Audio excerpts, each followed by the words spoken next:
श्री स्वामी समर्थ श्रींचे सेवेकरी या यूट्यूब चॅनलमध्ये आपले स्वागत आहे. आपल्याला अनेक अडचणी येत असतात. दुःख, भीती, चिंता, काळजी, नकारात्मकता नेहमी आपल्याला चिकटून असते. काही वेळा अडचणीचे लवकर निरसन होत नाही. अशा वेळी सकारात्मक व्हावे, नामस्मरणाची शक्ती अनुभवावी. श्री स्वामी समर्थांचा जप आणि सेवा केल्याने लाभ मिळतात. प्रत्येक सेवेकऱ्याला आपला एक अनुभव आलेला असतो. तर आपल्या अनेक अडचणी लवकर दूर व्हाव्या याकरता आपण हे उपाय करून दररोज घरात श्रीसूक्त पठण केले असता त्या घरात धनधान्याची कमतरता भासत नाही.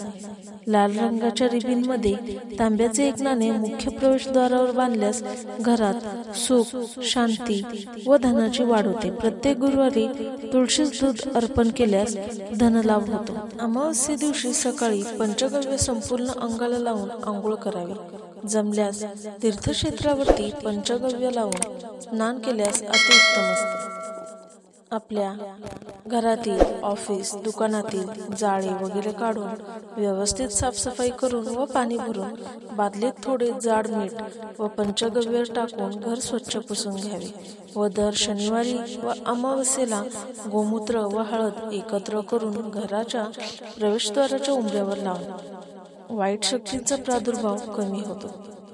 बाजारातून अस्वली, आसोला, नारळ किंवा कोहळा, गोरक्ष, चिंच विकत आणून ती एका लाल नवीन स्वच्छ कापडात संरक्षण कवच सहित बांधून घराच्या मुख्य दरवाजावरती बांधणे. जर अगोदर जुने बांधलेले असेल तर ते वाहत्या पाण्यात सोडून द्यावे. आपल्याकडे जर वाहन असेल तर स्वच्छ धुवून त्यावरून नारळ 7 वेळा श्री स्वामी समर्थ मंत्र म्हणून उतारा करावा. उतारा करताना वाहन हे जागेवर चालू ठेवावे व नारळ जमिनीवर फोडून फेकून द्यावे. सोमवार असेल तर न फोडता नारळ फेकून द्या. हातपाय धुवून श्री स्वामी समर्थ महाराजांना मुजरा करावा. घरात शांतता राहण्यासाठी एक नारळ पूर्ण सोलून शेंडी देवाकडे करावी व रोज सकाळ संध्याकाळ त्यावर एकानंतर एक असे 7 कापूर जाळावे. दर पौर्णिमा व अमावस्येला नारळ बदलून घ्यावा. जुन्या नारळाचा प्रसाद घरात खावा. खराब निघाल्यास विसर्जन करावा. तसेच नोकरी, व्यवसायातील अडचणींसाठी श्री गुरुचरित्राचा 9वा अध्याय दररोज वाचावा.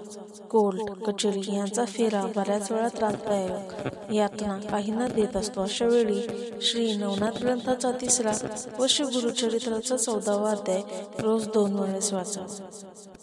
ज्या घरात एक तरी भक्तिवान व नामस्मरण करणारी व्यक्ती असते त्या घरातील सर्व कुटुंबीय केवळ त्याच्यामुळे तरुण होतात व ती व्यक्ती गेली की वास्तुदोष किंवा इतर अडचणींमुळे होणारे त्रास वाढून कुटुंबास सतत संकटांना सामोरे जावे.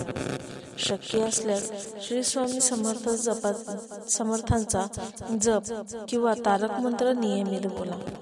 जर बोलायला जमत नसेल तर रेकॉर्डिंग सुरू ठेवा.